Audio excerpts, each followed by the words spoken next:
जय विष्णुपाद परम शास्त्र सच्ची श्रीमद भक्ति सिद्धांत सरस्वती गोस्वामी श्री प्रभुपाद की अनंत कोटि वैष्णव वृंद की नामाचार्य श्री हरिदास ठाकुर की प्रेम से गौर श्री कृष्ण चैतन्य प्रभु नित्यानंद श्री अद्वैत गदाधर शिवासादि गौर भक्तवृंद की श्री श्री राधा कृष्ण गोपीनाथ श्याम कुंड राधा कुंड गिरि गोवर्धन की श्री सीताराम लक्ष्मण हनुमान की श्री पंच तत्व की मथुरा धाम वृंदावन धाम की नवदीपपुरी धाम मायापुर धाम की पुरुषोत्तम क्षेत्र जगन्नाथपुरी धाम की गंगा माई की जमुना माई की तुलसी महारानी की भक्ति देवी की संवेद गौर भक्तवृंद की युग धर्म हरिनाम संकीर्तन की वर्तमान आचार्य की गौर प्रेमानंदे समस्त एकत्रित भक्तों की जय जयकार हो, समस्त एकत्रित भक्तों की जय जयकार हो, समस्त एकत्रित भक्तों की जय जयकार हो, गुरु और गुराम की जय जयकार हो।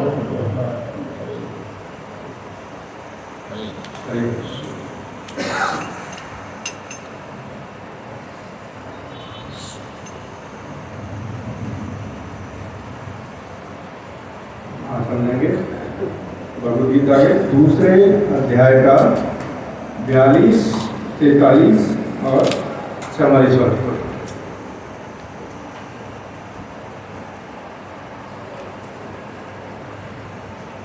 इधर आ जाओ प्रभु जी, आगे आ जाओ।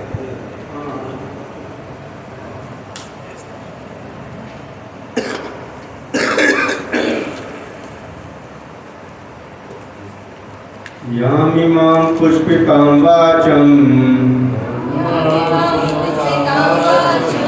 प्रवदन्ते विपश्चिता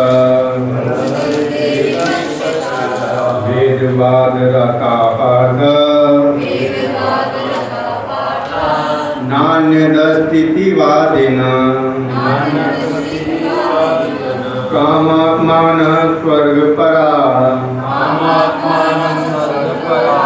जन्म कर्म फल प्रदाम क्रिया विशेष बहुलाम भोग ऐश्वर्य गतिम प्रति इसका अर्थ किया हुआ है कि अल्प ज्ञानी मनुष्य वेदों के उन अलंकारिक शब्दों के प्रति अत्यधिक आसक्त रहते हैं जो स्वर्ग की प्राप्ति, अच्छे जन्म, शक्ति इत्यादि के लिए विविध सकाम कर्म करने की संस्कृति करते हैं। इंद्रिय तृप्ति तथा ऐश्वर्यमय जीवन की अभिलाषा के कारण वे कहते हैं कि इससे बढ़कर और कुछ नहीं है।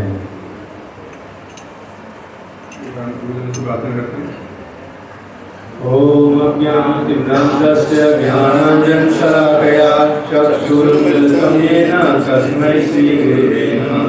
श्रीचैतन्यमनोभीष्टं स्थापितं येन भूतले स्वयं रूपकदामयं ददाति स्वपदान्तिकम्। वन्देऽहं श्रीगुरो श्रीयुक्तपदकमलं श्रीगुरुं वैष्णवांश्च श्रीरूपं साग्रजातं शरणं साद्वैतं सावधूतं परिजनसहितं कृष्णचैतन्यदेवं श्रीराधा कृष्णपादान् सहगणललिता श्रीविशाखान्वितांश्च। हे कृष्ण करुणा सिन्धु दीनबन्धु जगत्पते गोपेश गोपिका कान्त राधाकान्त नमस्तुते। तप्त कांचन गौरांगी श्री राधे वृंदावनेश्वरी वृषभानुसुते देवी प्रणमामि हरिप्रिये। वाञ्छाकल्पतरुभ्यश्च कृपा सिन्धुभ्यैव च पतितानां पावनेभ्यो वैष्णवेभ्यो नमः। जय श्री कृष्ण चैतन्य प्रभु नित्यानंद श्री अद्वैत गदाधर श्रीवासादि गौर भक्तवृंद। हरे कृष्णा कृष्णा कृष्णा हरे हरे हरे राम राम राम हरे हरे। नमो विष्णुपादाय कृष्णचेष्टाय भूतले श्रीमते भक्ति वेदांत स्वामिनिति नामिने। नमस्ते सारस्वते देवे गौरवाणी प्रचारिणे निर्विशेष शून्यवादी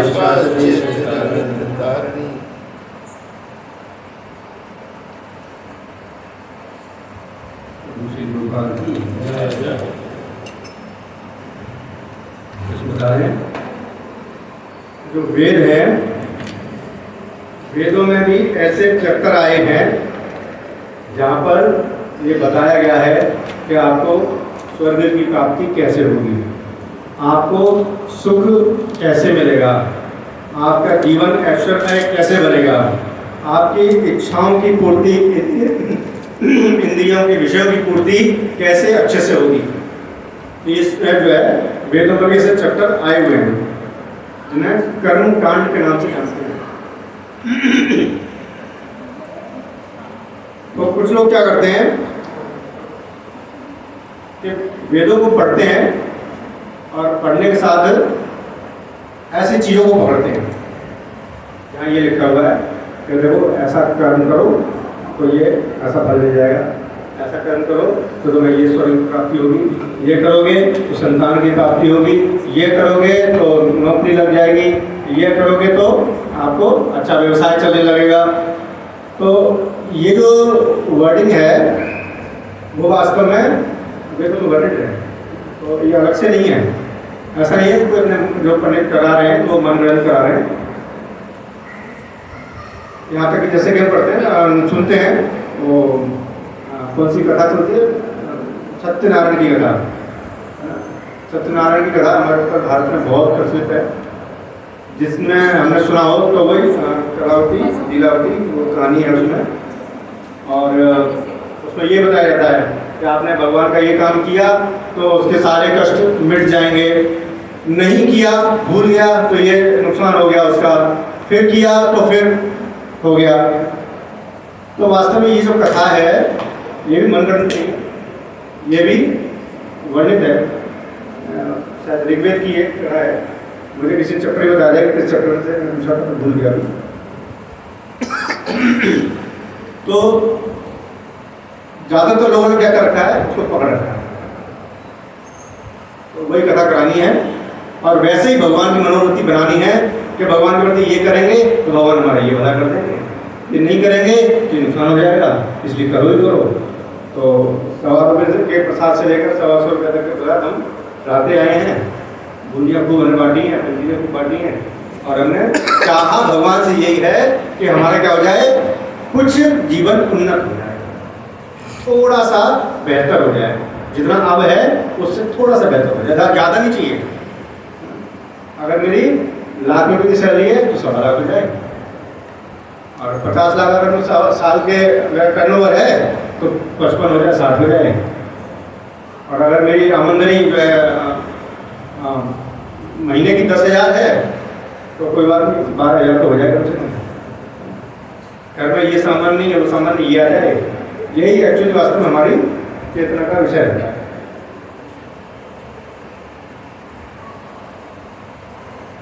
तो इसलिए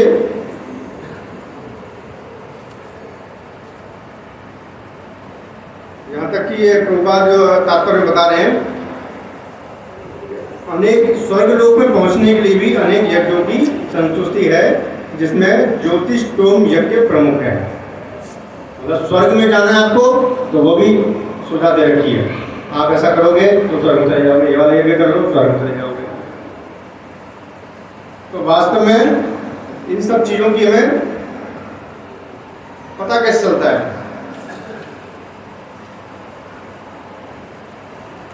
तो नेक्स्ट श्लोक ले लेते हैं, फिर से बात करते हैं। ये जो 44वां श्लोक है, बहुत फेमस श्लोक है। भोगेश्वर प्रसक्तानां तया प्रहत चेतसां क्या अप्रयत व्यवसायत्मका बुद्धि समाधो न विधीयते। समाधो न विधीयते।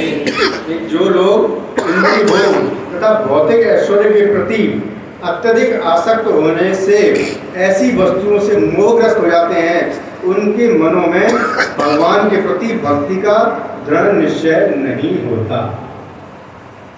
मतलब ठीक है, वेदों का ही पाठ है, आप ये करो तो स्वर्ग प्राप्त हो जाएगी, ये करो तो ये फल मिल जाएगा, वेदों का ही पाठ है, नो प्रॉब्लम। इससे हमारी इंद्रियों की इच्छा की पूर्ति होगी, हमारे मन की इच्छाएं उनकी पूर्ति होगी, हो सकती है, कोई प्रॉब्लम नहीं है। लेकिन भगवान ने क्या बताया इसमें कि इससे उनके मनों में भगवान के प्रति भक्ति का दृढ़ निश्चय नहीं होता। चीज मिल जाएगी, आप जो मांगोगे, जो यज्ञ करोगे, वो चीज मिल जाएगी, लेकिन भगवान के प्रति प्रेम उत्पन्न नहीं हो सकता। उनके प्रति आपका कोई मोह इस चीज से नहीं आएगा। आपका केवल इस चीज से मोह आएगा कि जो है ये मिल जाए, ये मिल जाए, ये मिल जाए, थोड़ा सा और मिल जाए, थोड़ा सा और मिल जाए।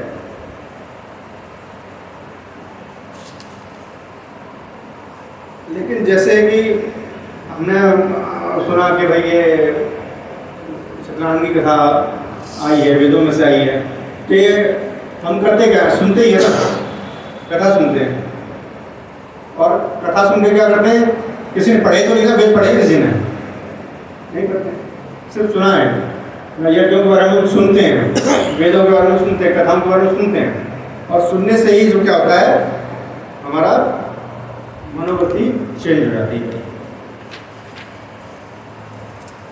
तो सुनने के लिए हमारे पास भागवतम भी है, उसमें भी एक श्लोक आता है कि सुना कैसे जाएगा। सुनने की जरूरत ही क्या है ना। तो भागवत में श्लोक दिया हुआ है,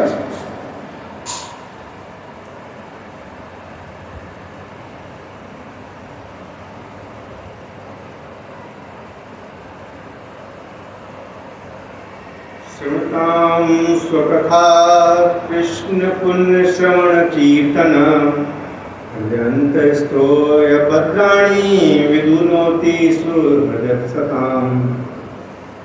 ये पहले स्कंद का ही दूसरा अध्याय का 17वां श्लोक है।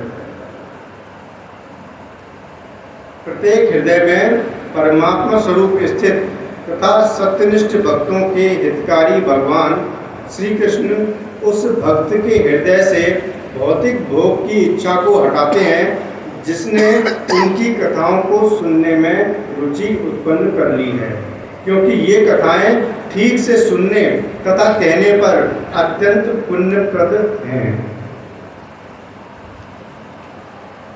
अभी तक तो हमने क्या पढ़ा था कि इंद्रियों की इच्छा तो इनकी प्राप्ति ना, और भोग ऐश्वर्य प्रसक्ता नाम है ना, तो इनके भौतिक प्रति आसक्त होने से उनकी मोहग्रस्त हो जाते हैं, भगवान के प्रति दृढ़ निश्चय नहीं हो पाते हैं। तो यहाँ भागवतम क्या कह रही है कि लेकिन सुनने के तो हम अधिकारी हैं, कान तो भगवान ने दिए हैं, लेकिन अगर हम उन कानों को कहाँ लगाएं कि भगवान की कथाओं को सुनने में लगा दें, तो क्या होगा कि उस भक्त के हृदय से भौतिक भोग की इच्छा को भगवान खुद हटा देते हैं। वरना इन इच्छाओं से मुक्त होना बहुत कठिन है।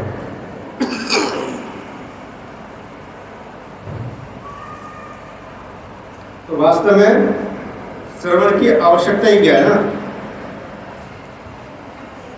जब हम इस्कॉन में आते हैं तो हमें पता चलता है कि हरिनाम सब कुछ है। हरिनाम में क्या होता है, सारी ताकत है। नाम जप करो सब कुछ मिल जाता है, नाम जप करो सब कुछ मिल जाता है। हरे नाम एक केवलम कलो नास्ते नास्ते नास्ते गतिरन्यथा।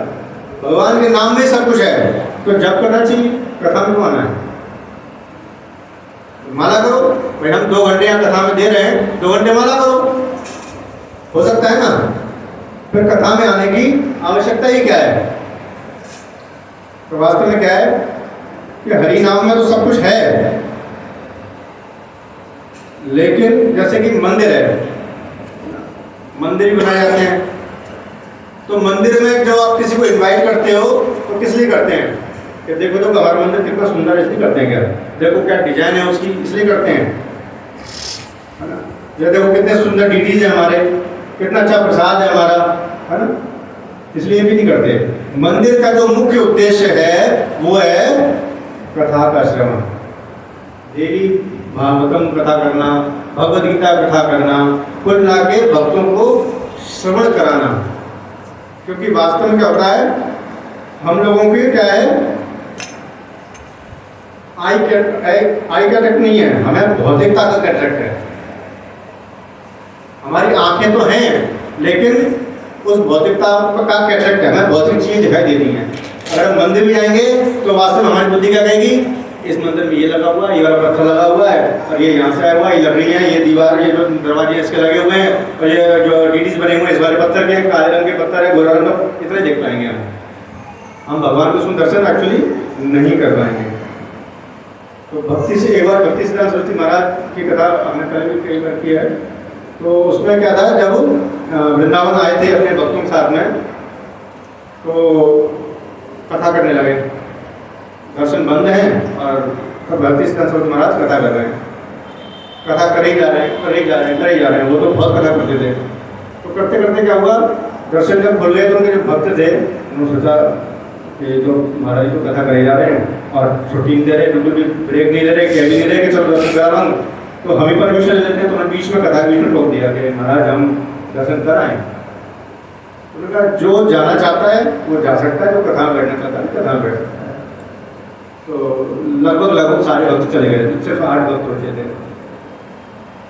तो बाकी सारे भक्त जब घूम के आए तब तक भक्ति सिद्धांत सरस्वती महाराज कथा कर रहे हैं, और संख्या 8 में से घटते घटते घटते घटते 2 रह गई।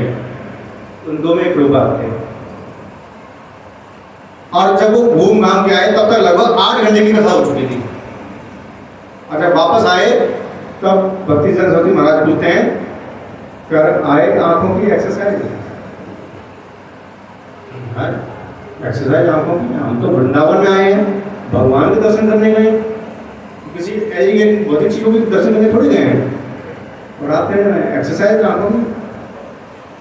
क्यों बोले कि वास्तव में हमारी आंखों में कैटरेक्ट है, हम देख ही नहीं सकते भगवान को। हमें भगवान को देखने के लिए शास्त्र चक्षु चाहिए, शास्त्रों की दृष्टि से जो आंखें हैं हमारी वो चाहिए। और वो कैसे मिलती हैं? वो कानों से मिलती है। शास्त्र चक्षु आंखें नहीं है, शास्त्र चक्षु हमारे कान है। हम सुनते हैं शास्त्रों को, और उसके बाद जो हमारी दृष्टि चेंज होती है भगवान को देखने के लिए, इस दुनिया को देखने के लिए, वो शास्त्र चक्षु है। और जो नवदा भक्ति है हमारी, नवदा भक्ति में जो 9 विषय हैं, क्या क्या है?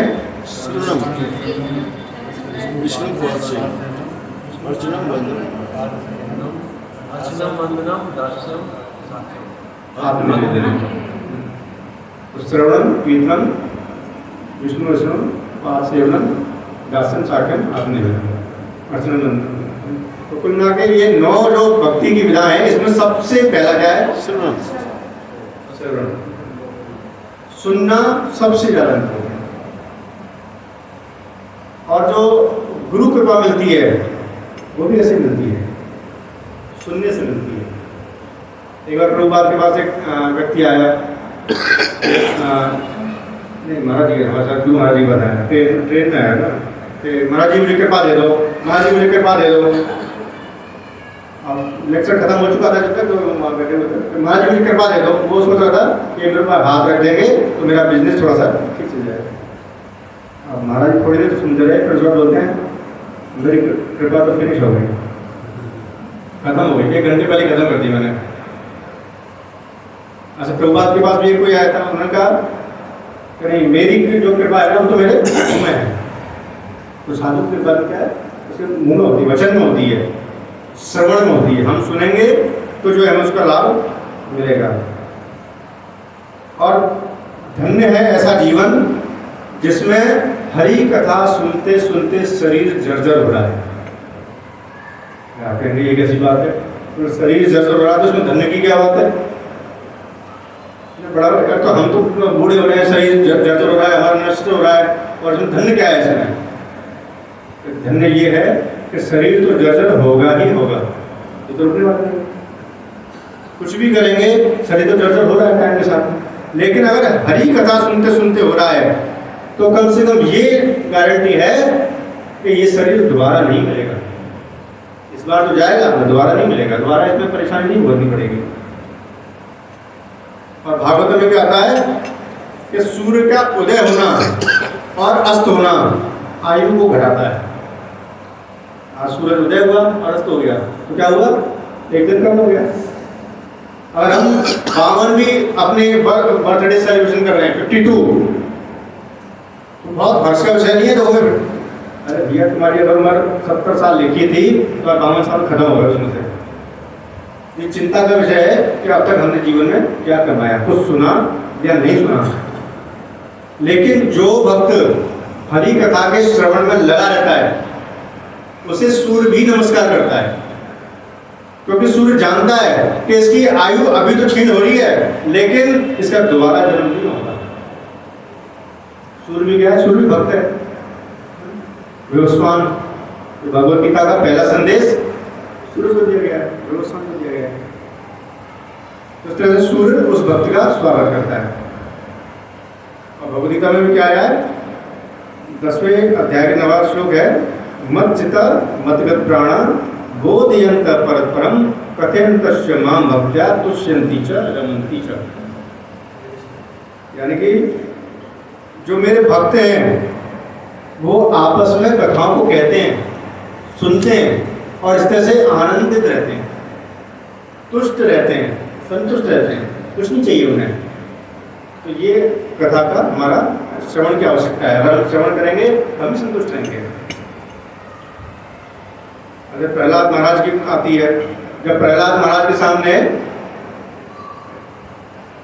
नरसिंहदेव भगवान प्रकट हुए तो वो एक्चुअली प्रहलाद महाराज रियल हैप्पीनेस में थे और उनके पास सब कुछ था, पूरी खुशी थी, पूरा विश्वास था, उन्हें किसी भी चीज़ से भय नहीं था, क्योंकि भगवान की कथा पर उनका पूरा नियंत्रण था, मतलब रहते थे, हमेशा एब्जॉर्व रहते थे। तो जब भगवान आए और उन्होंने से पूछा कि प्रहलाद तुम्हें क्या चाहिए, तो प्रहलाद ने क्या जवाब दिया? वही जवाब दिया जो जैसे कोई जूस की फैक्ट्री है किसी व्यक्ति की और उससे आप कहो कि वो जूस पी लो, क्या कहेगा वो? मेरे पास तो ऑलरेडी बहुत सारा जूस है, मैं क्या जूस पीऊंगा। वैसे ही प्रहलाद महाराज ने कहा, प्रभु मैं तो संतुष्ट हूँ, मुझे कोई कमी नहीं है, सब ठीक है मेरा, तो भौतिक रूप से मुझे कोई कष्ट नहीं है। लेकिन एक कष्ट क्या है कि मैं चिंतित हूँ उन व्यक्तियों के लिए जो आपसे विमुख हैं, जो आपकी कथा का श्रवण नहीं कर रहे हैं। वरना वो क्या करते थे, अपने जो जितने भी साथी थे उनके क्लासमेट्स सबको कथा सुनाते रहते थे, सब हरि बोल करते थे, है ना। अब वहाँ सुखदेव जी कुछ और सुना, क्या शुक्राचार्य कुछ और सिखाते थे ना, और वो कुछ और गाते थे। तो रूप गोस्वामी ने भी पद्यावली है उनका ग्रंथ है, उसमें लिखा है, सुधा सुधा मधुरम अहो अहो वीर न करे विदूयते, सुधा सुधारम मधुरम पदे पदे, दिने दिने चंदन शीतलम यशो यशोदा तनस्य गीयते। यानी कि भौतिक संसार में इसकी जो मार है वो हमारी हालत खराब कर देती है, सभी को अनुभव होगा इस चीज का। लेकिन उसमें भी एक हमारे पास आशा की किरण है, क्या है? यशो यशोदा तनस्य गीयते, जो यशोदा के तन से जो पुत्र हैं उनका यशो का जो गान करता है, उनकी जो कथा करता है, वो क्या है? वो उस मार से बच जाता है, उस पर कलयुग का प्रभाव नहीं पड़ता है। और क्या होता है? दिने दिने चंदन शीतले, यानी कि उसके जीवन में हर दिन शीतल होता है। जैसे कि हम कोई मूवी देख रहे हैं, सिनेमा घर में बैठे हुए थिएटर में बंद एकदम, पूरा फोकस का हमारा मूवी पर है, तो बाहर बम भी फट जाएगा तो क्या हम चिंतित होंगे? हम पता नहीं चलेगा, हम तो पूरे एब्जॉर्ब है मूवी देखने में। तो अब हीरो किसको करने वाला है, किसको मारने वाला है, विलेन मारना, सब कुछ हमें वही फोकस है। बाहर बम फट गया पता नहीं, आग लग गई पता नहीं, बम ब्लास्ट करते हैं, बाहर की क्या जरूरत है, पता ही नहीं वहां आग लगी। तो ऐसे ही जो हरि कथा में एब्जॉर्ब है उसका मन केवल जो यशोदा के तरह को उसके यशो के गान करने लगता है, तो उसको भौतिक जो ताप है वो महसूस नहीं होंगे, पता ही नहीं चलेगा उसको। तो इतना मगन रहता है भक्त जो होता है, इतना मगन रहता है। और गोलोक में क्या होता है? हम गोलोक की बात करते हैं तो हमें गोलोक जाना है। गोलोक में क्या होता है? गोलोक में तो यही होता है, और वहाँ जो जितने भी गोप गोपी हैं वो क्या करते हैं? एक दूसरे को कृष्ण की कथा बताते हैं, दूसरे सुन रहे होते हैं, फिर वो पहले वाले बताते हैं, दूसरे सुनेंगे, दूसरे वाले बताएंगे, पहले सुनेंगे। यही चलता है दिन भर, यही कार्यक्रम है उनका, और कुछ कार्यक्रम ही नहीं है। तो वास्तव में जो श्रवण है इसलिए हमारी आवश्यक है। तो श्रवण करने से ही हम भगवान की कथा में नियमित रूप से रह पाएंगे और भौतिक तापों से भी बच पाएंगे, और अंत में भगवान के लोग भी जाएंगे। तो हमें वो प्रैक्टिस तो होनी चाहिए। जो काम करने हम वहाँ जाना चाहते हैं उसका अंत पहले प्रैक्टिस तो कर लें। पता चला वहाँ जाके वहाँ मैं आए नहीं, तो हम कथा सुनने की कम से कम कर नहीं सकते, तो सुनने का हमारे पास अभ्यास होना चाहिए। अब आता है प्रश्न के श्रवण करें कैसे। श्रवण करने की विधि क्या है? तो भागवत में 11वें स्कंद के 3रे अध्याय के 3रे श्लोक में लिखा हुआ है, परस्पर अनुकथन पावनम भगवत विषा मिथोरति मिथो तुष्टि निवृत्तई आत्मना। यानी कि परस्पर मिलकर करें। कथा का श्रवण कैसे करना है? आपस में मिलकर, अकेले कैसे करना है? कमरे में बैठ के अकेले सब भक्तों के साथ मिलकर करना है, और प्रेम संबंध डेवलप करते हैं इससे। हम आपस में सिर्फ ये नहीं कि कथा सुना और चल दिए, कथा सुना प्रसाद पैक चल दिए, ना। हम आपस में जब कथा करते हैं तो उससे भक्तों के बीच में प्रेम संबंध डेवलप होता है। जैसे कहते हैं मिल बैठेंगे 3 यार, तो वैसे होता है ना। तो ऐसे ही जब भौतिक विषय चीज है वो अगर हम साथ साथ करते हैं तो दोस्ती हो जाती है। तो कथा करेंगे तब क्यों नहीं दोस्ती होगी? इसलिए हमें भगवान की कथा भी मिलकर करनी चाहिए। और निवृत्त ही मांगने जाते हैं, किंतु भगवान से, है ना, भगवान से कुछ मांगने भी जाते हैं। लेकिन क्या होता है कि हम मंदिर में जाते हैं और देखते हैं, भगवान के दर्शन करते हैं, कीर्तन सुनते हैं, भक्तों के चेहरे देखते हैं और सब कुछ भूल जाते हैं। अपना दुख तो एक बार को भूल ही जाते हैं। ध्रुव महाराज भी ऐसे गए थे। ध्रुव महाराज ने भी क्या बहुत कठोर तपस्या की, बहुत कठोर तपस्या किसने की थी? राज्य चाहिए, राज्य। किससे बड़ा? अपने पितामह दादा से ही बड़ा राज्य चाहिए। लेकिन जैसे ही भगवान सामने आए सब भूल गए। तो अब क्या चाहिए? अब कुछ नहीं चाहिए। तो ऐसे ही जब भगवान की स्थिति, भगवान जब सामने आते हैं तो ऐसे ही होता है। तो अर्जुन की स्थिति भी थी ऐसी। अर्जुन क्या करता है? भगवद्गीता सुनने से पहले क्या बोलता है? शरीर कब दोबारा है, रोम रोम ऐसे हिल रहा है, गांडी हाथ से छूट रहा है, मुंह सूखा जा रहा है मेरा। तो कृष्ण क्या कहते हैं? आइए जीजा जी, हम थोड़ा सा 45 मिनट के श्रवण करते हैं। तो उन्होंने फिर उनको श्रवण कराया, और जब सुन लिया और बाद में फिर क्या कहते हैं? अर्जुन नष्ट मोह स्मृति लब्धा है, मुझे स्मृति आ रही है, मेरा मोह नष्ट हो गया है। क्या किया था? सिर्फ सुना था, सिर्फ सुनने का ये प्रभाव था। तो हमारी जो उछलती भावनाएं हैं वो भी शांत हो जाती हैं अगर हम श्रवण ठीक से करें। तो भक्ति सिद्धांत सरस्वती महाराज बहुत फेमस थे ना एक्चुअली, और अंग्रेजों की भी एक तरह से चैलेंज थे। अंग्रेजों को भी उनसे फैला लगता था, तो बहुत सारे तो अंग्रेजों के पीछे चल देते थे। तो उनको रहता था कहीं ऐसा ना हो कि ये व्यक्ति दावेदारी कर दे। तो वहां के गवर्नर ने क्या किया? एक बार एक जासूस भेजा कि तुम जाओ और देखो करते क्या है, कोई साजिश तो नहीं कर रहे हमारे खिलाफ में। तो वो जासूस जाएगा कैसे उनके बीच में? धोती कुर्ता पहन के जाएगा, घुस गया, टोपी वोटी रखी और घुस गया बीच में भक्तों के बीच में। अब भक्तों के बीच में घुस गया तो क्या करेगा? अब भक्त तो कीर्तन कर रहे थे, हरे कृष्ण कृष्ण कृष्ण हरे हरे, हरे राम राम राम हरे हरे। तो वो भी कीर्तन करने लगा। अब भक्त क्या करेंगे? उसके बाद मंगलारती के बाद सीधे सीधे फिर भागवतम कक्षा में बैठेंगे और वही भागवतम चलेगा। उसके बाद प्रसाद होगा, उसके बाद फिर कहीं प्रचार के लिए जाना है, वो इसी में लगा रहा। कुछ दिन बीते और बीतते बीतते उसे रस आने लगा, नहीं तो बड़ा अच्छा जीवन है, इसको और करना नहीं। कथा सुनते सुनते, हाँ अंग्रेज, लेकिन कथा सुनते सुनते वो क्या हुआ? अल्टीमेटली उसने अपने गवर्नर को लेटर लिखा, I resign from the duty.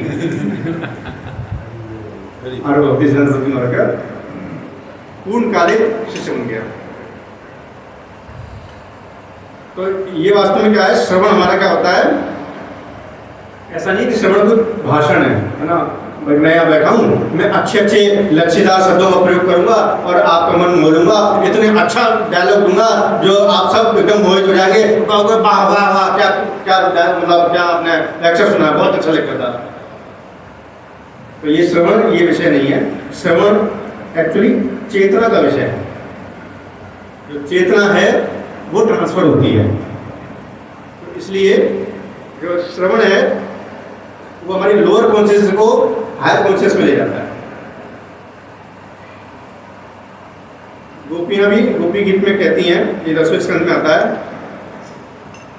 तव कथामृतम तप्त जीवनम कवि विरेणितम कल्मषापहम श्रवणं मंगलम श्रीमंदातका भुवि गृह्णन्तिं ये भूरिदा जना। कहते तव कथामृतम तप्त जीवनम, आपकी कथा का जो अमृत है वो तप्त जीवन, सारे तापों को नष्ट कर देता है। संसारदावा नललीलोका गणाय कारुण्य घनाघनतो। विष्णुचंद्र ठाकुर की बात कह रहे हैं कि जो भगवान के नाम का है वो क्या है, तप्त जीवन। इस दावानल संसार से जो अग्नि है उसको शांत करता है। क्या करता है, भगवान का नाम तो शांत करता है। और क्या है, कवि विरेणितम कल्मषापहम, यानी कि पुराने पापों के फल को भी नष्ट कर देता है। ऐसी चिंता नहीं करनी कि मैं तो इतना पापी हूँ, मैं तो ये पाप करके आया हूँ, अब मैं सुन भी लूंगा तो मेरा क्या लाभ, उनका फल तो मुझे मिलेगा ही मिलेगा, भोगने पड़ेगा। भगवान कह रहे हैं, अगर गोपियां कह रही हैं, गोपियां कह रही हैं, भगवान की सर्वोच्च जो श्रेष्ठ भक्त हैं वो कह रही है इस बात को कि अगर हम कथा में श्रवण में लगे रहते हैं तो हमारे पुराने पाप भी नष्ट होते हैं। श्रवण मंगलम श्रीमदातक, यानी कि मंगल को साथ लाती है कथा। कथा सुनते हैं तो हमारा मंगल भी साथ में आता है। भूवि ग्रंथि ये भूरिदा जना, यानी कि जो भगवान का ये पूरी भूमि में प्रसार करते हैं नाम का, वो बहुत पायस हैं, बहुत पवित्र हैं। तो प्रसार करना, भोग डिस्ट्रीब्यूशन करना, हरि नाम कीर्तन करना, ये सारा क्या है, ये हमको पवित्र करता है। और एक बार विष्णुचंद्र स्वामी महाराज हैं, वो कथा करते थे, बहुत अच्छे भक्त थे, बहुत अच्छी कथा करते थे। तो कथा करते करते क्या देखते हैं कि उनके मंदिर में 4 विशिष्ट प्रकार के लोग आते हैं। थोड़े से डील डॉल उनका बहुत हैवी था, बहुत लंबे चौड़े थे, रंग उनका ब्लैक था, थोड़ा ज़्यादा डार्क सांवला था, और आते हैं कथा बैठते हैं, चले जाते हैं। दूसरे दिन फिर कथा में आते हैं, फिर चले जाते हैं, तीसरे दिन फिर कथा। यार ये 4 आदमी कुछ स्पेशल लगते हैं। एक तो ऐसे लगते नहीं है कि यहाँ के हैं, क्योंकि अलग भी डील डॉल है इनका शरीर का। तो और चले जाते हैं, किसी से बात भी नहीं करते, आते हैं कथा सुनते चले जाते हैं। उन्होंने पूछा कि चौथे दिन पूछा कि आप इधर आओ, आप कौन हो? तो मुझे लगता नहीं कि आप इस भौतिक, ऐसा लगता नहीं कि तुम इन तो हो नहीं, कुछ अलग लग रहे। मैंने कहा हाँ है, तो हम ब्रह्म राक्षस हैं। तो जैसे 4 श्रेणियाँ होती हैं भूतों की, भूत, प्रेत, पिशाच और ब्रह्म राक्षस। और ये इसी क्रम में खतरनाक भी होते हैं। भूत सबसे कम खतरनाक, प्रेत उससे ज़्यादा खतरनाक, पिशाच उससे ज़्यादा खतरनाक, और ब्रह्म राक्षस सबसे ज़्यादा खतरनाक, बहुत पावरफुल होते हैं। और ब्रह्म राक्षस की ही एक ऐसी क्वालिटी है जो मंदिर में भी एंट्री करते हैं, बाकी पहले के 3 मंदिर में प्रवेश नहीं कर सकते। तो वो ब्रह्म राक्षस एक्चुअली होते कौन है? जो पहले ऑलरेडी पुजारी थे, ऑलरेडी भगवान की सेवा में थे, लेकिन किसी कारण से भगवान की जो सेवा में जो चढ़ावा आता था उसमें गड़बड़ी करते थे, और वो जाके पर ब्रह्म राक्षस बनते हैं। तो ऑलरेडी भगवान से लगाव है उनका, तो उनको मंदिर में एंट्री मिलती है। केवल वही है जो भगवान के पास जा सकते हैं। तो लेकिन वो कहाँ जाते थे? विष्णु चंद्र स्वामी महाराज की कथा में जाया करते थे। तो ठीक है, बाद में क्या हुआ, उनका मुक्त हो गए होंगे। तो इसमें क्या है, जब ऐसे भक्त, शुद्ध भक्त भगवान के बोलते हैं तो उनके मुंह से जो सैफ्रॉन पार्टिकल निकलते हैं, और वो क्या होता है, हमारे कानों में जाते हैं, और कानों से क्या होता है, हृदय में जाते हैं। तो इस तरह से उनके जो भक्तों की चरण रज होती है वो हमारे हृदय में आती है, और उससे हमारी कलमश नष्ट हो जाती है। इसलिए हमें शुद्ध भक्तों के हृदय मुख से जरूर सुने जाना चाहिए। जब भी शुद्ध भक्तों का मौका लगे, पता चले को मारा जा रहे हैं या वो शुद्ध भक्त आ रहे हैं, वो प्रभु जी आ रहे हैं, तो हमें अवश्य मंदिर में जाना चाहिए। क्योंकि सुन पाए ना सुन पाए उसको फर्क पड़ता है, पर सुनने से ही हमारा लाभ मिल जाएगा। मतलब हमारी भाषा समझ में आना है वो कोई बात नहीं है। तो हरि कथा जो क्या है, गंगा के समान है, सबका भला करती है। सबसे ज्यादा भला किसका होता है? बोलने वाले का। जो कथा कर रहा है उसका भला सबसे ज्यादा होता है। और दूसरे नंबर पर भला किसका होता है? जो प्रश्न पूछता है। कथा में बैठकर प्रश्न पूछते हैं, दूसरे नंबर भला उसका होता है। और तीसरा भला किसका होता है सबसे ज्यादा? जो सुन रहा है, जो प्रश्न भी नहीं पूछा कोई बात नहीं, लेकिन सुन रहा है। और चौथे नंबर पर कौन है? जो कथा में आता है सो जाता है। मतलब कथा में आकर अगर सो गया है तब भी भला होगा, लेकिन चौथे नंबर पर होगा। और इसका मतलब ये नहीं है कि हम इसको प्रैक्टिस बनाएंगे, हम कथा में अगर हमें समझ में नहीं भी आ रहा है ना, तब भी हमें लाभ होगा ही होगा। एक बार प्रभुपाद जब इंडिया आए तो उन्होंने कहा ठीक है मैं हिंदी में लेक्चर दूंगा। तो जो अंग्रेजी भक्त थे वो जाने लगे। लगा कि तुम क्यों जा रहे हो? बोले प्रभुपाद आप हिंदी में बोलोगे, हिंदी में समझ में आती नहीं, तो क्या करेंगे हम? समझाएंगे कि नहीं, जो शब्दों के वाइब्रेशन है वो भी तुम्हारा भला करेगा, चाहे तुम्हें समझ में आए या ना आए, कोई फर्क नहीं पड़ता उससे। तो केवल श्रवण करने से ही क्या होता है, भक्तों के सभी 26 गुण प्रकट होने लग जाते हैं। हमें उसके लिए अलग से स्किल डेवलप करने की जरूरत नहीं है। अगर जिसने श्रवण नहीं किया उसके साथ क्या हुआ? भागवतम के दूसरे स्कंद के 3रे अध्याय के 20वें श्लोक में बोला गया है कि जिसने भगवान की शौर्य तथा अद्भुत कार्यों की कथाएं नहीं सुनी तथा जिसने भगवान के विषय में गीतों को गाया नहीं या उच्च स्वर में उच्चारित नहीं किया, उसके श्रवण रंध्र कान कैसे हैं? सांप के बिल के समान है। जिसने भगवान की कथाएं नहीं सुनी उसके कान कैसे हैं? सांप के बिल के समान। सांप के बिल में कौन आएगा? सांप ही आएगा। और सांप क्या करता है? विष बोलता है। तो हमारे कान में क्या है? अगर हम भगवान की कथा नहीं सुन रहे हैं तो क्या सुन रहे हैं? विष। और हमारी जीभ कैसी है फिर?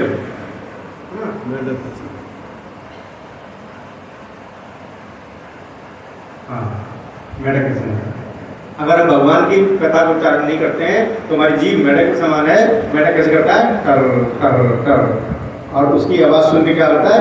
सांप आ जाता है और उसे। तो हम भी बस कर करते रहेंगे कुछ ना कुछ, ये गोष्ठी वो गोष्ठी, ये वाले चुनाव चल रहे हैं अभी, ये चुनाव के रिजल्ट चल रहे हैं अभी, है ना, यहाँ पर ये युद्ध चल रहा है अभी, यहाँ कभी इनकम टैक्स चल रहा है ना, यहाँ कभी पड़ोस की बातें चल रही हैं, यहाँ कोई और मुद्दा चल रहा है। हम इन्हीं मुद्दों में उलझे रहेंगे और अल्टीमेटली क्या होगा? काल आ जाएगा। मृत्यु का समय जो निर्धारित है वो तो आया ही आएगा। उम्र हमारी बढ़ रही तो बढ़ी रही है। अब हम चाहे उसमें भगवान की कथा सुन लें, कर लें, या फिर ये राजनीतिक बातें कर लें, या इकोनॉमी की बातें कर लें, है ना, या कुछ और बातें कर लें, समय तो हमारा बीत ही रहा है। हम काल के गाल में जा रहे हैं। अगर हम भगवान की कथा नहीं करेंगे तो हम सांप के मुंह में जा रहे हैं, और अगर कथा करेंगे तो सूर्य हमें नमस्कार करेगा। ये बात बहुत अच्छा, ये तो अगला जन्म आ रहा है इसका। इसलिए हमें क्योंकि हम जब म्यूजिक पढ़ा करते हैं, इन कानों से हमें सुनना क्या पसंद है, गाने सुनना बहुत अच्छा पसंद आता है, मीठी आवाज़ें सुनना बहुत पसंद है, गाने रिंगटोन है ना, यहाँ तक कि गेम की जो साउंड है वो भी सुनना बहुत अच्छा लगता है कहीं को। लेकिन सब कुछ क्या है, इस सांप के बिल के समान है। तो रसिकानंद देव है एक वे, उनकी कथा में क्या, वहाँ राजा आया हुआ था, बहुत महान भक्त थे। तो वो जब कथा कर रहे थे तो वहाँ का राजा था, वो भी उनकी कथा बैठने आ गया। अब क्या हुआ, जब राजा बैठेगा तो राजा के बहुत सारे काम होते हैं, तो मंत्री बीच में आया और कान में घुसर घुसर ऐसे करके चला गया। तो जैसे ही मंत्री चला तो जो रसिकानंद देव के एक शिष्य थे, और आए और राजा को एक जोर से कान पर मारा, पीठ की गाल पर। राजा देखता रह गया। अब जो रसिकानंद देव थे वो मुस्कुरा रहे थे। राजा समझ गया जरूर मैंने कोई गलती की। तो समझ गए कि भगवान की कथा में उससे ज़्यादा जरूरी और कुछ नहीं है। आप जो है बीच में किसी और जरूरी काम अगर आ जाए, बहुत काम हो सकते हैं, लेकिन भगवान की कथा उससे ज़्यादा जरूरी है। तो राजा को अपनी गलती का एहसास हुआ। हालांकि ये रेयर केस है ना, अभी कोई मोदी आया तो हम उसको नहीं मार सकते, वो अलग बात है। और कहने का मतलब वो भक्त था, भक्ति की दृष्टि से उसको समझाया गया। और तुकाराम जो थे वो क्या बहुत अच्छी कथा करते थे, वो भक्ति में कथा में लीन हो जाते थे। तो एक बार उन्होंने क्या किया कि हम जो है ना कथा जागरण करेंगे। हरिनाम जागरण को सुना है, लेकिन वो क्या कथा जागरण करेंगे, कथा जागरण रात भर हम कथा करेंगे, सब भक्त मिल गए, बहुत बढ़िया बहुत बढ़िया। अब तुकाराम जी आगे बंद की और कथा शुरू। 1 घंटे 2 घंटे सब रस आया, और उसके बाद कोई लेफ्ट पढ़ा है, कोई राइट पढ़ा है, कोई घर को चला गया। और सुबह होते होते क्या हुआ कि एक भक्त था जो उनके सामने बैठा था, एकदम ऐसे बढ़िया उजला हुआ था। और तुकाराम जी ने कहा अरे वाह, चलो सारे गए तो कोई बात नहीं, तुम तो बचे हो। तुकाराम जी वो ना वो आप जिस चादर में बैठे हैं ना वो मेरी है, तो मैं उसके इंतजार में बैठा। तो ऐसी जो है हमारी हालत है, इससे हमें कथा में कैसे रुचि आएगी ना। तो हरी कथा में रुचि कैसे आएगी, हरी कथा सुनकर ही आएगी। हम हरी कथा ज़्यादा से ज़्यादा सुने तो उससे हमें रुचि आएगी। तो एक बार क्या हुआ, एक ऐसी भक्त कथा कर रहे थे और उनकी गाड़ी थी, वो भक्त की गाड़ी थी बड़ी सी, और वो ऐसा करके कथा करे जा रहे थे। और एक उनके सामने एक लेडी बैठी थी, वो उन्होंने देख देख के रोए जा रही थी। वो कथा करे जा रहे थे, वो रोए जा रही थी। उन्होंने यार इसको कथा में बहुत आनंद आ रहा है, वो और कथा कर रहे हैं, वो और रो रही है ना। ये सच में इसको आज लगता है इसका जीर्णोद्धार हो गया, आज इसको भगवान का नाम समझ आ गया। अब कथा खत्म होती है तो उसके बाद वो आते हैं, वो कहते हैं लेडी से मिलते हैं कि माता जी लगता है आपको आज हरि प्रेम प्राप्त हो गया है। क्या क्या क्या प्रेम, कि वो हरि प्रेम नहीं, आप इतने कथा में विलीन थी, आप इतने लीन थी, आप रो रही थी ना इतनी ज़्यादा। नहीं कथा नहीं, मैं तो एक्चुअली वो आप जो बोल रहे थे ना, तो ये गाड़ी हिल रही थी ना, वो मेरी एक बकरी थी, वो मर गई मेरी, तो वो जब बोल रही थी ना वो भी ऐसे ही इसकी गाड़ी हिलती थी, तो मुझे तो उसकी याद आ रही थी। तो आप जैसे जब वो गाड़ी हिल रही थी तो मुझे बकरी की याद आ रही थी, मैं तो इसलिए रो रही थी, मुझे उसकी याद नहीं हो रही थी। तो हमें ऐसी कथा नहीं बनना है ना, बिल्कुल टोटल डिस्कनेक्ट। क्या चल रहा है और आप कहाँ ध्यान में बैठे ही हो, लेकिन दूसरे लोगों की सुगम यात्रा कर रहे हैं, ऐसा हमें नहीं करना है। तो हमें वास्तव में अच्छा श्रवण करने के लिए, हरि कथा में रुचि लाने के लिए, उसका एक फॉर्मूला है इंग्लिश में होल्स, HOLES। तो इसको हम पढ़ेंगे, ये क्या है। H फॉर हियरिंग, इस कान से सुनो, उस कान से मत निकालो, ठीक है। ध्यान से सुनना चाहिए। भगवत गीता में इसको 3 बार कहा गया, तक सुनो। अर्जुन को भगवान बोला तक सुनो, ध्यान से सुनो। अर्जुन ध्यान से सुनो, ध्यान से सुनो। भगवत गीता में 3 बार शब्द उपयोग किया, तक सुनो। क्यों किया गया है, बड़ी ध्यान से सुनने की चीज है। अटेंशन, मन इधर उधर जा रहा है, अटेंशन लाओ, ध्यान से सुनो। और ध्यान से नहीं सुनेंगे तो लाइफ थ्रेटनिंग भी हो सकता है, जीवन के लिए खतरनाक भी हो सकता है। किसके लिए खतरनाक हुआ था, अभिमन्यु के लिए। आधा सुना, आधा नहीं सुना। ध्यान से नहीं सुना तो क्या हुआ, लाइफ थ्रेटनिंग हो गया, जीवन गंवाना पड़ा उन्हें। ओ फॉर क्या है, ये हो गया एच है ना, हियरिंग, ध्यान से सुनना चाहिए। ओ फॉर ऑब्जर्वेशन, यानी कि जो हमने सुना है वो रिलेट करना है, आपस हमने अपनी चीज़ों से रिलेट करना है ना, अपने एक्सपीरियंस। लेकिन हम क्या करते हैं, हम अपने एक्सपीरियंस ही जाना चाहते हैं, हम खुद से एक्सपीरियंस करेंगे तब पता करेंगे। लेकिन actually experience is a very costly teacher. Experience करना बहुत महंगा पड़ता है। जैसे कि जो ये जो तारे हैं हमसे, आज की क्लास में जो तारे हैं वो हमसे 4 लाख प्रकाश वर्ष दूर हैं। एक प्रकाश वर्ष का मतलब है 1 साल में प्रकाश जितनी दूरी तय करता है उसे 1 प्रकाश वर्ष कहते हैं, और वो हमसे 4 लाख प्रकाश वर्ष दूर हैं। तो कैसे पता लगाएं 4 लाख प्रकाश वर्ष दूर है, कैसे पता हमको? हम एक्सपीरियंस करके देखेंगे पहले। हम जाएंगे 4 लाख साल हमको लगे कि नहीं लगे, 4 लाख साल नहीं 4 लाख प्रकाश वर्ष, लेकिन एक्सपीरियंस कर सकते हैं क्या? ना तो हमारे पास इतनी स्पीड का कोई वाहन है और ना हमारे पास 4 लाख साल है, हम जिएंगे नहीं इतना। अगर ऐसा वाहन बना भी लें तब भी नहीं जिएंगे। तो क्या हम एक्सपीरियंस कर सकते हैं? भौतिक जगत में भी नहीं कर सकते, तो आध्यात्मिक जगत में कैसे उम्मीद करें?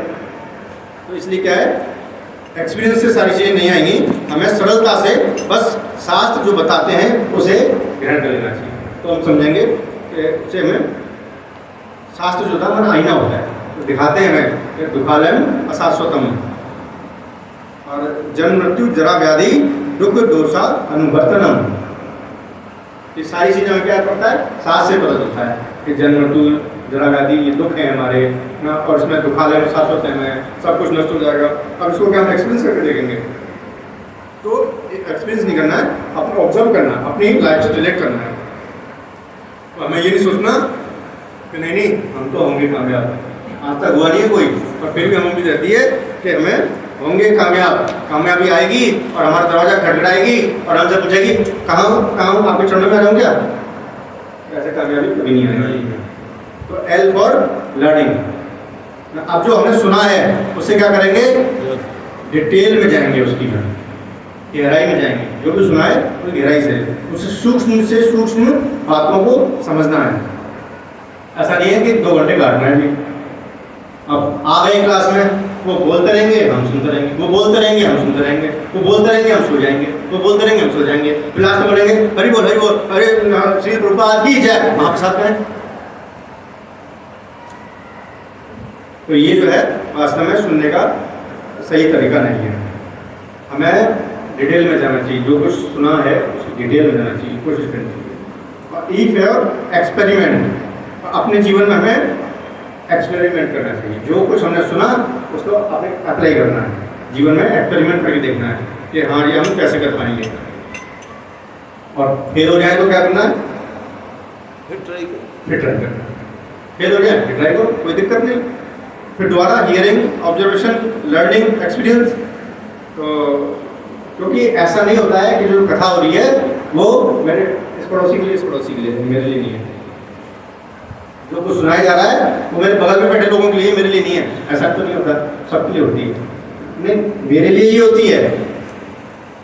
तो इसलिए हमें बहुत ध्यान से उसे एक्सपीरियंस करना है और उसके बाद उसे मानना है कि मेरे लिए है ना। कथा में कई बार जोक्स भी आ जाते हैं, तो जोक्स में तो क्या है, हम बहुत एंजॉय करते हैं, बहुत मजा आता है हमें। कोई चुटकुला सुना दो, कोई गाने सुना दो, बहुत बढ़िया। लेकिन सिद्धांत की बात आ जाए तो हमें नींद आने लग जाती है। पर ऐसा नहीं होना चाहिए, वो हमारे सिद्धांत हमारे ही जीवन को बदलने वाले हैं, तो हमें अपने जीवन में उनको अपनाना चाहिए। और फिर गोल्स का लास्ट एस फॉर स्प्रेड। जो कुछ हमने सुना है वो क्या करना है, बांटना है, लोगों में फैलाना है। ऐसा नहीं कि कुछ मेरे पास ही ज्ञान रहेगा तो क्या होगा, अपने पास रखेंगे तो क्या होगा, नष्ट होगा धीरे धीरे। तो दूसरों को बताएंगे तो उससे हमारा इतना लाभ होगा। जितना ज़्यादा बताएंगे उतना ज़्यादा हमें रिमेम्बर होगा और दूसरों का भला भी होगा। तो जो श्रवण होता है, क्या आया, भारत भूमि ते होइले मनुष्य जन्मार जन्म सार्थक करी करो पर उपकार। तो भारत भूमि में अगर जन्म लिया है तो चैतन्य ने बोला है कि आपका स्पेशली दायित्व बनता है कि आप अपने जन्म का भी फायदा उठाएं और दूसरों के जन्म को लाभान्वित करें। पर उपकार, सच्चा उपकार यही है कि हम उस किसी को भक्ति दे सकें, तो यही नहीं मिलता है। कंबल बहुत मिल जाएंगे, है ना, और गर्मियों में जूस भी बहुत मिल जाएंगे, लेकिन भक्ति कोई बांटने वाला नहीं आपको तो मिलता। कथावाचक भी बहुत मिल जाएंगे प्रोफेशनली ना, कॉमर्शियल अपना धन कमाते, लेकिन भक्ति आपको वो भी देके नहीं जाते। तो भक्ति मिलना वास्तव में बहुत मुश्किल होता है, इसलिए अच्छा से श्रवण करना चाहिए।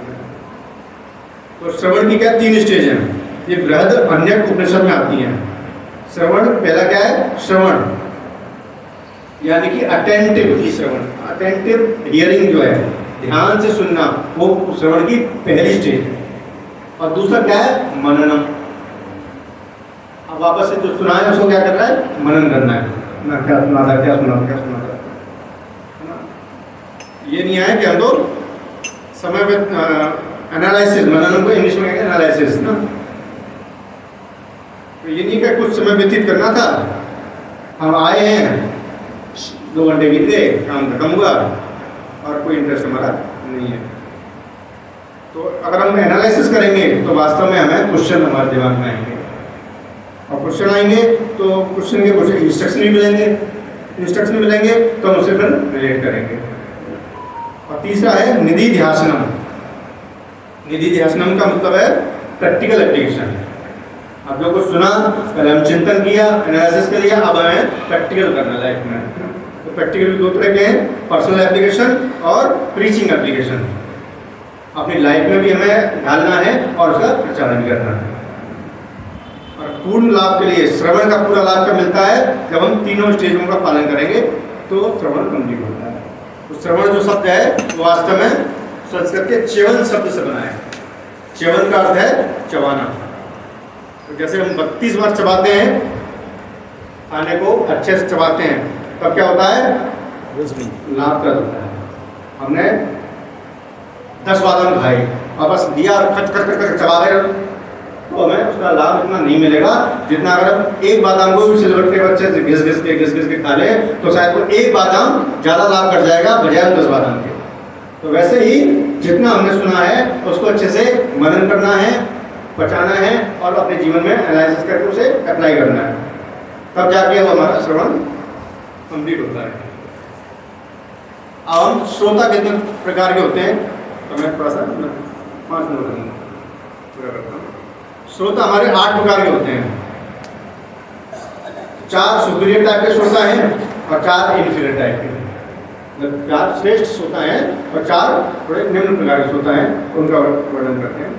तो पहला जो 4 है सुपीरियर वाले, उसमें जो सबसे जो टॉप मोस्ट होता है, वो पहला होता है चातक पक्षी के समान। तो चातक पक्षी क्या करता है, केवल और केवल स्वाति नक्षत्र का जल पीता है। पूरा सीजन बीत गया और स्वाति नक्षत्र में जैसी बारिश होगी वो जीभ खोलेगा, वो उसके मुंह में आएगा, तब उतना ही पिएगा। और बाई चांस उस साल स्वाति नक्षत्र में बारिश नहीं हुई तो कैसा रह जाएगा, नहीं पिएगा। वेरी चॉइसेबल, बहुत ज़्यादा सेलेक्टिव, वेरी सिलेक्टिव।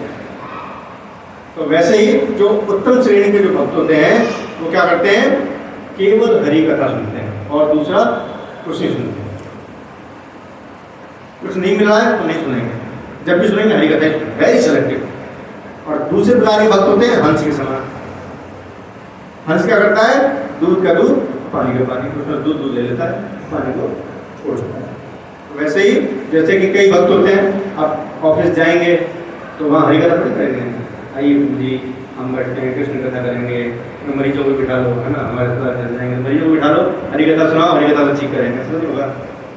वहाँ हमें क्या होगा, ऑफिस में ऑफिस जैसी बातें करनी पड़ेंगी, सुननी पड़ेंगी, है ना। और वहाँ लोग अपने अपने एक्सपीरियंस से बातें बोलेंगे, अपने अपने जैसे घर परिस्थिति है उनके हिसाब से बातें बोलेंगे। हरे कृष्णा कृष्णा कृष्णा हरे हरे राम राम हरे हरे। तो लेकिन भक्त क्या करता है, उसमें से चूज करता है कि मुझे किस तरह की बातों में इन्वॉल्व होना है और किस तरह की बातों में इन्वॉल्व नहीं होना है। पड़ोसी हैं, सब तरह की बातें करेंगे, लेकिन भक्त सिलेक्टिव होता है। वो क्या करता है, ये बातें ठीक है, मुझे निभाना है, तो इन लोगों के बीच में जाना है, रिश्तेदारों के बीच में जाना है, लेकिन इस तरह की बातों में मुझे इन्वॉल्व होना है, इस तरह की बातों में मुझे थोड़ा साइड हो जाना है। तो वो क्या करता है, भक्त ऐसा होता है, बाकी चीज़ों को रिएक्ट कर देता है। जैसे प्रभुपाद थे, प्रभुपाद एक बार क्या है, किसी के गए थे तो वहाँ टीवी चल रही थी, और टीवी पर क्या चल रहा था, चार्ली चैपलिन चल रहा था। अब चार्ली चैपलिन चल रहा है, सब देख रहे हैं, प्रभुपाद भी देख रहे हैं। अब सब कहते हैं प्रभुपाद तो टीवी देखते हैं आज कैसे, तो 10 मिनट हो गए देखते देखते हंस रहे हैं, अगर चार्ली चैपलिन हंसा रहा है, प्रभुपाद हंस रहे हैं, तो लगता है ये भी मोहग्रस्त हो गए माया में। लेकिन फिर प्रभुपाद बोलते हैं कि देखो ये छोटा सा स्फुरलिंग, छोटी सी आत्मा है ना, वो कैसा लोगों को हंसा रहा है। तो सोचो जो परमात्मा है ना, जो कृष्ण है, वो कितने विरोधपूर्ण होंगे। मतलब जो भगवान, मतलब जो प्रभुपाद है, वो 40 चरण में भी भगवान कृष्ण को देख रहे हैं, कृष्ण कितने विरोधपूर्ण होंगे। जैसे कि जब कृष्ण थे, मथुरा आए थे, तो वो कुबड़ी आई थी, कुब्जा, उनके पास में वो माला लेके आई थी कि मुझे आपसे विवाह करना है। तो गोपियां जो थी है ना, वो गोपियां से चुटकी लेती हैं, जाओ जाओ कुबड़ी की कुबड़ी बन जाओ, जाओ करो व्यवहार से, तो ऐसे करके मजाक करें। तो मतलब कृष्ण के भी खूब आनंद होता है, तो वो भी मजाक करते हैं, वो भी हंसते हंसाते हैं। तो ऐसे जो प्रभुपाद जैसे भक्त हैं, वो सेलेक्टिव क्या, वो वेरी सेलेक्टिव है ना, वो तो हंस नहीं है, उन्हें परमहंस कहते हैं। तीसरे प्रकार का होता है तोता। तोता क्या करता है, जो सुनेगा वो बोलेगा, जो सुनेगा वो बोलेगा, यहाँ पर सुन के जाएगा फिर बोलेगा राम राम राम राम राम राम राम, तो राम राम राम राम ही बोलेगा। रिलेशन नहीं है, कुछ नहीं समझेगा नहीं, लेकिन फिर भी रिपीट वही करेगा। तो तीसरे प्रकार का अच्छा है, कम से कम रिपीट कर रहा है, वही बातें बोल रहा है, केवल हरी कथा ही बोल रहा है, बेशक अपने जीवन में उसको अप्लाई नहीं कर रहा है, लेकिन बोला हरी कथा रहा है। तो तीसरे लेवल का भक्त है। इसलिए क्या कहता है, जैसे हरे नाम एक केवलम कलो नास्ते नास्ते नास्ते गति अन्यथा। इसमें क्या किया गया है, रिपीट किया गया, हरे नाम रिपीट, हरे नाम रिपीट, कलो नास्ते नास्ते नास्ते 3 बार बोला है, ताकि वो रिपीट करने से क्या होता है, व्यक्ति फोकस होता है। भाई जरूरी बात है, बार बार बोली गई है, जरूरी बात है, तो ऐसे करके यानी फोकस करते हैं उस पॉइंट को। इस तरह से वो भी बताया जाता है कि कितना इम्पोर्टेंट है। तो जैसे हमने वो बोला कि क्लास कैसी थी आज की क्लास, बहुत अच्छी क्लास, बहुत अच्छी थी फर्स्ट में, बहुत मज़ा आया। अच्छा तो कुछ बता सकते हो उसमें से, वो नहीं क्लास बहुत अच्छी थी, बता नहीं सकते पर क्लास बहुत अच्छी थी। तो क्या है, वो तोते की तरह हो गया। इसलिए जो है हमें कम से कम नोट्स बनाने चाहिए, जो सुने उसके हम नोट्स बनाएंगे, तो हमें आगे हम उसको रिपीट करने में, तोता बनने में कम से कम हमारी वो सहायता करेंगे। और चौथा भक्त जो होता है, वो होता है मछली की तरह, अनब्लिंकिंग आइज, आंखें उसकी ऐसे क्लास में से बैठेगा बिल्कुल एकदम दृढ़, आंखें बिल्कुल ऐसे भक्ता से मिलती हुई होंगी, वो बिल्कुल भी डिस्टर्ब नहीं होता, कोई इसको बातें करे तब भी डिस्टर्ब नहीं होता, आंखें खोल के बैठा रहता है, वो देखता है। तो वो क्या है, सजग रहता है, आंखों से कैच करता है, ऐसा लगता है कि वो आंखों से सारी कथा को पी जाएगा। और जो वक्ता होता है उसका भी ध्यान ऐसा होता है, वो जो ज़्यादा ध्यान से सुनना होता है ना, उसको बार बार अटेंशन जाता है, बार बार उसी को देखता है, बार बार उसी को देखता है। क्यों? क्योंकि वो भी समझता है वो ये ध्यान से सुनना है तो उसको सुनाया जाए।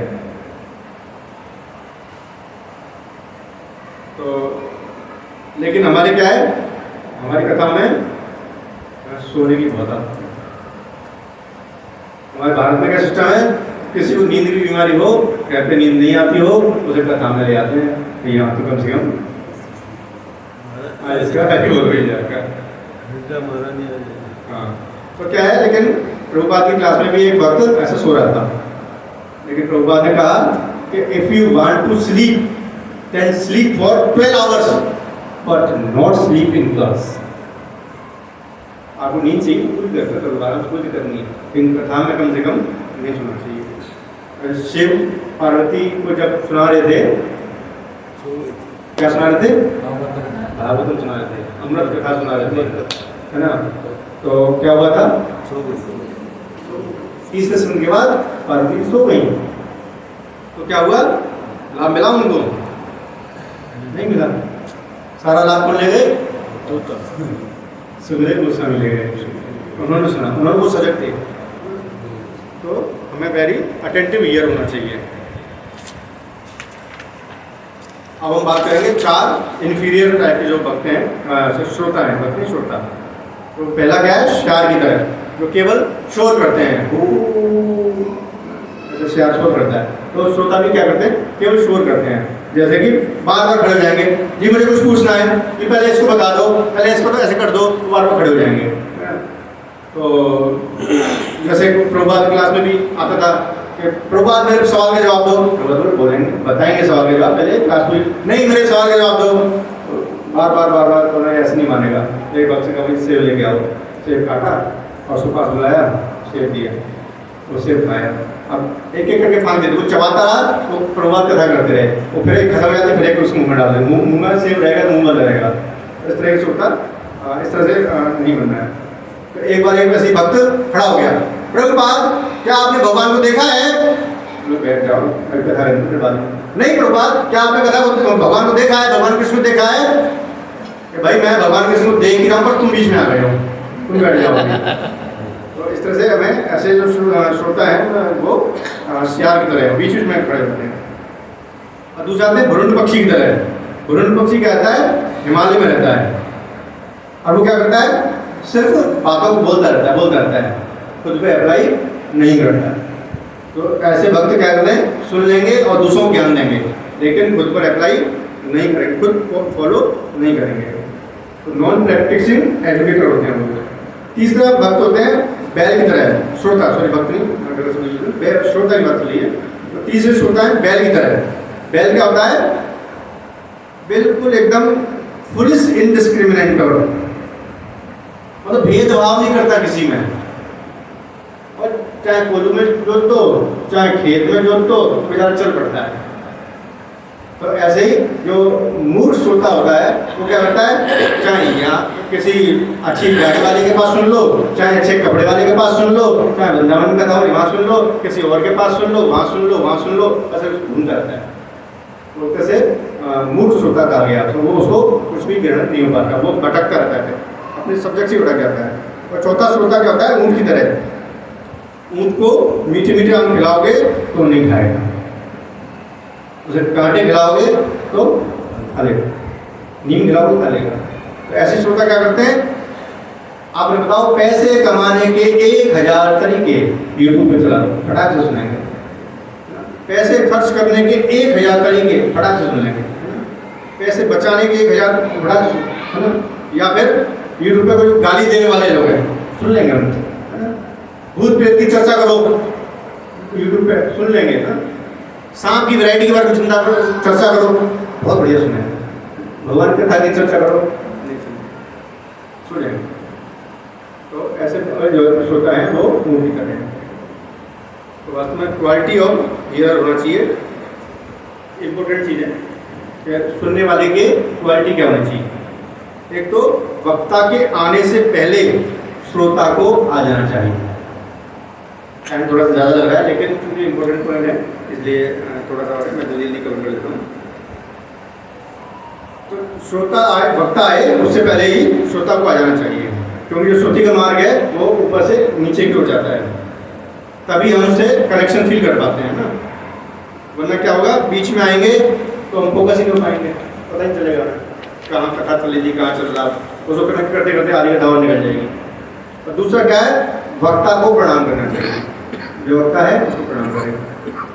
प्रणाम अयोग्य व्यक्ति हो तब भी करें, माना कि ये तो मेरे से जूनियर है जी, है ना, लेकिन फिर भी उसे अयोग्य है, जानते नहीं कुछ बिठा दिया गया शासन पर, तब भी प्रणाम करना चाहिए। क्यों करना चाहिए, क्योंकि वो व्यास देव का प्रतिनिधित्व कर रहा है। जैसे गुरु भगवान नहीं है लेकिन भगवान प्रतिनिधित्व करते हैं, तो ऐसे ही वो व्यक्ति कर रहा है। तीसरा गुण क्या होना चाहिए कि कृष्ण कथा के लिए लालयित होना चाहिए। वक्ता कोई भी हो, ऐसा नहीं आज वो वाले आए हैं तो जाएंगे और वो वाले अरे छोड़ना है हमको क्या सुनना है, नहीं, क्योंकि वो भी जो बोलेंगे वो प्रजल्पा से अच्छा ही बोलेंगे। अपनी कथा में आएंगे तो प्रजल्प भी करेंगे, उससे अच्छा ही बोलेंगे। इसलिए हमें सेलेक्टिव नहीं होना चाहिए इस चीज़ में।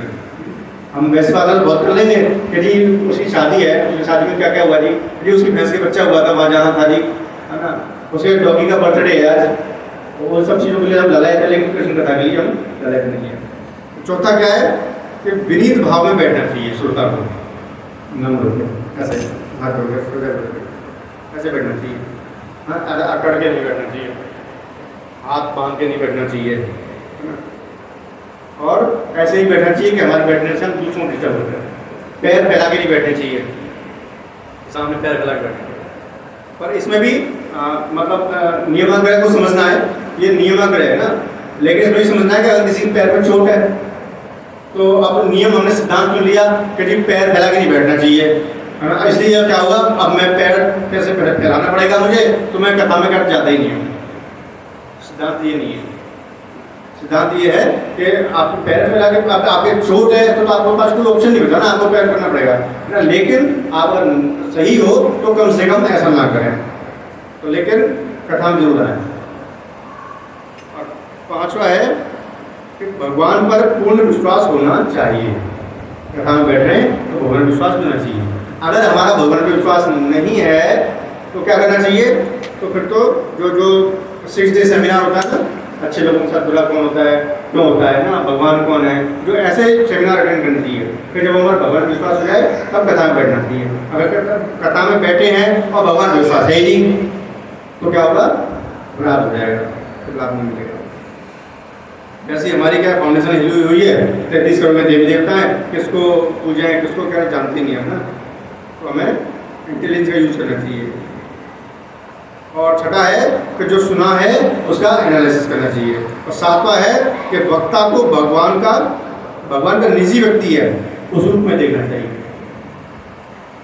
भले ही वो नया क्यों ना हो, लेकिन क्या है, और उसकी लैंग्वेज समझ में नहीं आ रही या उसकी फ्लुएंसी अच्छी नहीं है ना, उनका तो ये पंजाबी टोन है या उड़ीसा का टोन है, उनकी बात समझ में नहीं आती, हम क्या करें, या फिर उनकी फ्लुएंसी है, बहुत तेज बोलते हैं या बहुत स्लो बोलते हैं, है ना, या फिर क्या है, ये सब चीज़ें मैटर नहीं करती हैं। अब कुछ तो वक्ता हो सकते हैं बूढ़े हो जाए, बहुत वृद्ध हो गए, उनकी क्या है, शब्द ही स्पष्ट नहीं निकल रहे,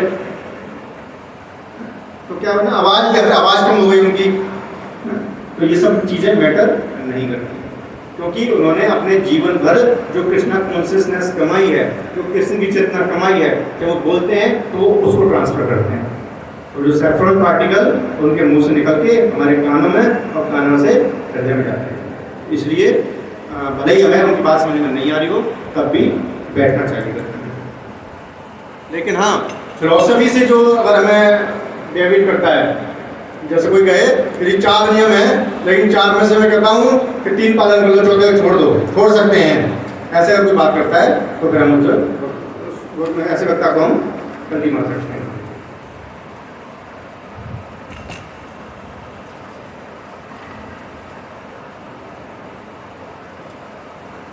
भगवान की कथा में हमें क्या क्या अवॉइड करना चाहिए, तो रघुनाथ दास गोस्वामी बता रहे हैं चतुर्माबू के लीला में, ग्राम कथा न करेवे ग्राम कथा न सुनगे, यानी कि प्रजल्पा तो करना नहीं चाहिए और प्रजल्पा को सुनना नहीं चाहिए। इससे जीव हमारी मलिन हो जाती है, बुद्धि का क्षय हो जाता है। और जो स्पिरिचुअल बात करता है उसकी बुद्धि पटु हो जाती है। मत स्मृति ज्ञानम अपनम, जीव से हरि कथा में लगाना चाहिए। दूसरा क्या है, स्पिरिचुअल लाइफ में लंबा कैरियर चाहिए, तो वही टिक पाएगा जो डेली हरि कथा का श्रवण करता है। बोलो केर प्रेम धन हरि नाम संकीर्तन, ऐसा करेंगे तो हम हरि नाम में रुचि उत्पन्न कर सकते हैं।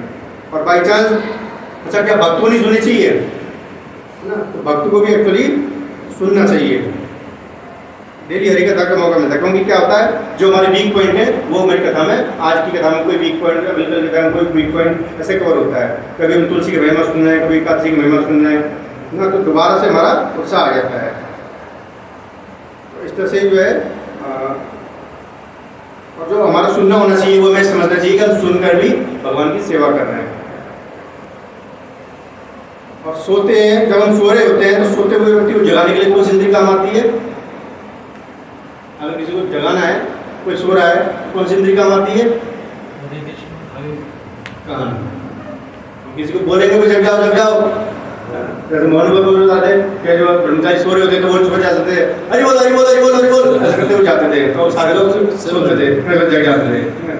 तो ऐसे जो है जगते सोने से जगाने के लिए कान काम आते हैं। तो ऐसे ही हमारी जो है हम भौतिक रूप से जो सोए हुए हैं, स्पिरिचुअल रूप से जो सोए हुए हैं, उनको जगाने के लिए भी हमारे श्रवण ही काम में आएगा। शॉर्टकट में चलना पड़ेगा। और अगर हम भौतिक जगत में भी रहते रहते श्रवण और कीर्तन में लगे हुए हैं तो हम वास्तव में वैकुंठ में ही जी रहे हैं। हमारे मंदिर भी वैकुंठ है, क्योंकि वहाँ हमेशा ही भगवान का ही हरि नाम, भगवान की कथा, कीर्तन ये सब चलता रहता है। तो वो भी ऐसे ही है। और श्रवण का महत्व क्या है कि हमें, जैसे रुक्मिणी है, रुक्मिणी को कृष्ण से प्रेम कैसा हुआ था? देखा नहीं था, केवल सुना था। सुनते सुनते इतना आकर्षित हो गई कृष्ण से कि उन्होंने लिख दिया कि मुझे उठा ले जाओ, और चाहे आप मुझे 100 जन्म तक इंतजार करना पड़ जाए, पर मैं विवाह आपसे ही करूंगी, किसी और से नहीं करूंगी। 100 जन्म तक का प्लान कर लिया केवल सुनकर। ये इसलिए फिर कृष्ण के लिए आए थे। और भागवतों को क्या कहा गया है? नित्यम भागवत सेव है। नित्यम, एक दिन का नहीं है, नित्य का है, श्रवण करना है। और यदि हम कृष्ण से प्रेम जागृत करना चाहते हैं तो केवल एक ही उपाय है, हरि कथा और हरि श्रवण। और बच्चे जैसे हरि श्रवण नहीं, हरि कथा को श्रवण नहीं कर सकते हैं तो उनके लिए है समर्पण। हरे कृष्णा कृष्णा कृष्णा हरे हरे, हरे राम राम राम हरे हरे। अब तो समय निकल गया, वरना समर कैंप में रजिस्ट्रेशन हो सकते हैं जो भी रह रहे हैं। हरे कृष्ण। किसी को कोई प्रश्न हो? समय बहुत ज़्यादा ले लिया मैंने।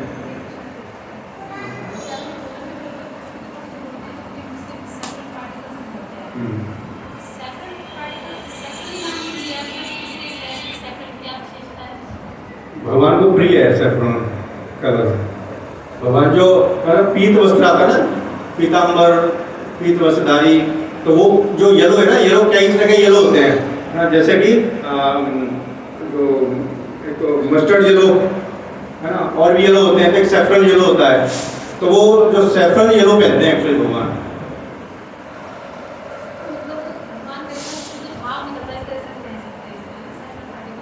हाँ, जो भगवान में लीन है वो तो जो भगवान का है तत्व, वो तत्व है, तो वो निकल रहा होता है। तो वो हमारे जब जम जाएगा तो कानों के माध्यम से जम जाएगा, फिर उससे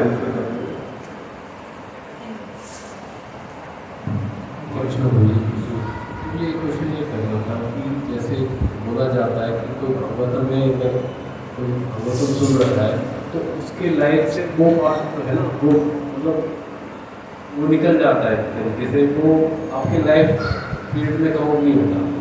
मतलब ऐसा सुना है। ठीक सुना है। जितनी देर आपने कथा में बैठे उतनी देर आपने कोई भौतिक कर्म तो किया नहीं, आपने आध्यात्मिक कर्म कर लिया।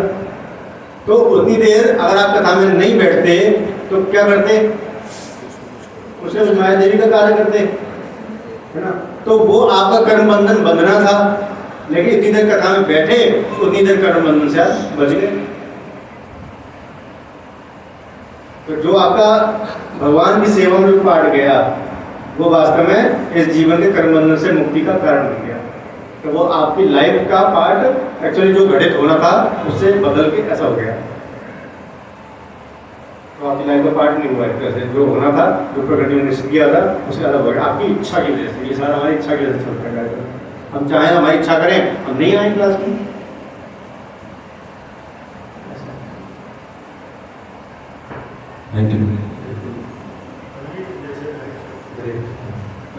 जैसे श्रवण जो मेथड है इसको इतना ऊपर बताया है, तो कभी कभार ये श्रवण जो मेथड है ये गलत साबित हो जाता है जब कोई श्रद्धालु गलत जगह सुनने पहुंच जाते हैं। वो बताया ना क्लास में, ऐसे बैल की तरह है ना, वो श्रोता कहीं भी सुन लेता है।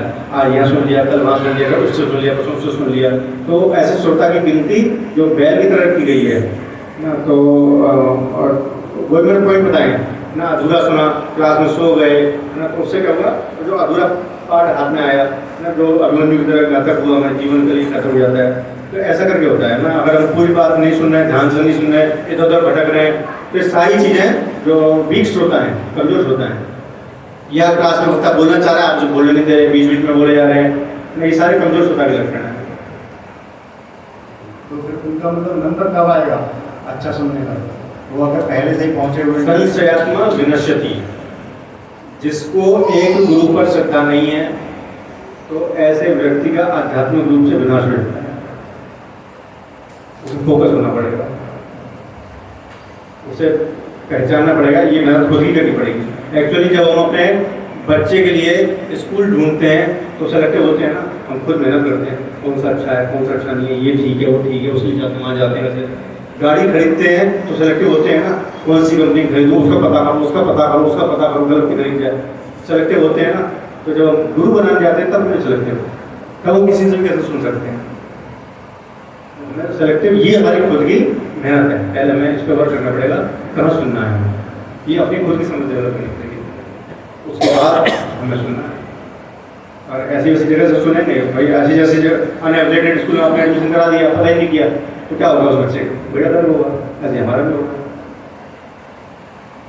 तो कभी जैसे आजकल जैसे आप कमर्शियल भागवत वाचक वक्ता के बारे में भी बता रहे थे कि वहाँ भी चले जाते हैं, तो अगर उन्होंने सब कुछ ऐसे स्टार्टिंग में एनालिसिस करा और वो उसी पॉइंट पर पहुँचा तो उनकी प्रीति उन्हीं में लग गई, और ऐसे मतलब हो भी रहा है। भगवान उनका रास्ता मतलब अच्छे जगह तक लाने में मदद करेंगे, कभी करेंगे उनका अगले जन्म में कभी आएगा मौका अच्छा सुनने का। लेकिन जो गुरु मतलब एक तो है देसी घी और एक